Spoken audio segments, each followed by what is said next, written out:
আসসালামু আলাইকুম। কি অবস্থা সবাই, কেমন আছেন? আশা করি ভালো আছেন। আমাকে একটু সাপোর্ট করবেন নতুন হিসেবে।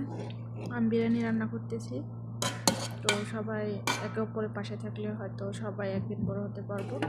আমাকে একটু সবাই সাপোর্ট করবেন। আর এভাবে কি কেউ কখনো বিরিয়ানি রান্না করছেন কি না সেটাও জানাবেন কমেন্ট বক্সে। সবাই আমাকে সাবস্ক্রাইব করে পাশে থাকবেন।